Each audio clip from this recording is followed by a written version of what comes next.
HOA cops rammed their SUV into our shed so Grandpa quietly ran it through the shredder. Have you ever wondered what happens when petty power trips crash headfirst into a quiet man's breaking point?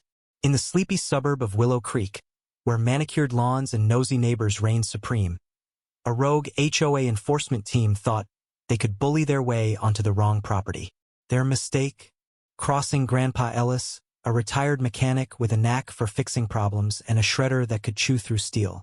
It was a crisp Saturday morning when the black SUV roared into our driveway, its tires screeching like a banshee. The vehicle, emblazoned with Willow Creek HOA security, didn't slow down as it veered off the pavement and plowed straight into our backyard shed. The crash sent tools clattering and wood splintering, the shed's wall caving in like a crushed soda can. Two men in cheap polo shirts and mirrored sunglasses stepped out, clipboards in hand, acting like they owned the place. Their leader, a wiry guy named Carl who fancied himself the sheriff of suburbia, smirked as he surveyed the damage. "Y'all got an unapproved structure here," he barked, pointing at the shed. "Violation notice. Tear it down by Monday, or we'll do it for you." I stood on the porch, jaw clenched, as my wife, Sarah, clutched our daughter's hand. The shed wasn't just some backyard icerite, it was where Grandpa Ellis tinkered with his vintage car parts, where he taught our kid to build birdhouses, where he found peace after Grandma passed. Carl didn't care. He tossed a neon yellow citation notice onto our lawn and climbed back into the SUV, which was still wedged in the shed's wreckage. "You'll pay for the repairs to our vehicle too," he sneered before peeling out, leaving tire tracks in our grass. Sarah was livid, ready to call a lawyer, but Grandpa Ellis, who'd been watching from his rocking chair, just sipped his coffee and said, "No need for courts, darlin'. I'll handle this." His calm was unsettling, like the quiet before a storm. Grandpa wasn't a loud man, never had been, but when he got that glint in his eye, you knew something was brewing. I should have known better than to doubt him. He'd spent 40 years fixing machines and outsmarting problems, and he wasn't about to let some jumped-up HOA goons disrespect his family. By Monday, word had spread through Willow Creek. Neighbors whispered about the shed incident, some siding with us, others clucking their tongues about property values. Carl and his crew weren't real cops, just glorified rent-a-cops hired by the HOA board to enforce their endless rules. They'd been terrorizing the neighborhood for months, fining people for untrimmed hedges, issuing warnings for kids' chalk drawings, even towing cars parked an inch over the line. But crashing into our shed? That was a new low even for them. I figured they'd come back with a tow truck or a fine. I didn't expect what happened next. Tuesday morning, a stranger showed up at our door. She was a tiny woman in her 60s, with a walker and a fire in her eyes. Mrs. Delgado, from 2 streets over, had her own run-in with Carl's crew. They'd ticketed her for planting roses in her front yard without pre-approval. She'd heard about our shed and brought a USB drive with security footage from her doorbell camera. It showed Carl's SUV swerving deliberately into our property. Not an accident, but a power play. "They've been doing this all over town," she said, her voice shaking with anger. "Someone needs to stop them." That footage was gold. It proved Carl's recklessness, but Grandpa just nodded, thanked her, and slipped the USB into his pocket. "Got a better idea," he muttered. That night, Grandpa disappeared into his workshop, the one tucked behind the ruined shed. I heard the hum of machinery, the clank of metal, but he waved me off when I tried to peek.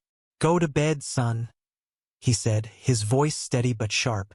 By dawn, he was back in his rocking chair, sipping coffee like nothing had happened. But I noticed his old industrial shredder, the beast he used to scrap rusted car frames, was parked at the edge of the property, gleaming under the morning dew. When Carl and his goons returned that afternoon, they came with a tow truck and a smug attitude. The SUV was still drivable, but they'd left it parked on our lawn since the crash, claiming it was evidence. Carl strutted up, waving another citation. "Time's up," he said. "Pay up for the damages, or we're seizing this property for non-compliance." Sarah started to argue, but Grandpa stood, slow and deliberate, and pointed to the shredder. "Your evidence is over there," he said. Carl's smirk faltered as he followed Grandpa's gaze. "There, In a pile of twisted metal and rubber was what remained of their SUV. The shredder had torn it to pieces, fenders, doors, even the engine block reduced to jagged scraps. The tow truck driver's jaw dropped, and Carl's face turned purple. You can't do that," he stammered. "That's destruction of property." Grandpa didn't flinch. "Funny," he said. "You didn't mind destroying my property." He pulled out his phone and played Mrs. Delgado's footage, now uploaded to a neighborhood group chat that had gone viral. The video showed Carl's SUV deliberately ramming our shed, followed by texts from other neighbors sharing their own stories of HOA harassment. One had been fined for a non-compliant mailbox. Another had their car towed for parking in their own driveway. The crowd that had gathered, neighbors drawn by the commotion, started murmuring, their phones buzzing with the same footage. Carl tried to backpedal, claiming it was an accident, but the tow truck driver, sensing the tide turning, spoke up. "Man, I told you not to pull that stunt," he said, shaking his head. "I'm done with this." He climbed into his truck and drove off, leaving Carl and his partner stranded. The neighbors closed in, not with pitchforks but with questions, demands, and cameras rolling. One woman, a retired teacher, held up a petition to dissolve the HOA board, already signed by half the block. Carl's bravado crumbled. He tried to call for backup, but his radio crackled with static: no one was coming. The HOA's reign of terror had relied on fear, but Grandpa's shredder had turned their symbol of power into scrap. "You're done here," Grandpa said, his voice low but final. "Take your citations and go." Carl and his partner slunk away, tailed by jeers and a few choice words from Mrs. Delgado. By evening, the neighborhood was alive with energy. The petition to oust the HOA board gained traction, and the local news picked up the story, airing Mrs. Delgado's footage and interviewing furious residents. The HOA president resigned the next day, and Carl's security team was fired. Our shed was gone, but insurance covered the rebuild, and Grandpa turned the shredded SUV remnants into a sculpture, a jagged, gleaming reminder of what happens when you push too far. He called it justice, and it sat proudly in our front yard. No permit needed. Grandpa never bragged about it. He just went back to his workshop, teaching our daughter how to weld. But the neighborhood changed after that day.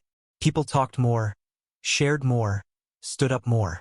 The HOA's iron grip was broken, not by a lawsuit or a riot, but by a quiet old man who knew the power of action over words.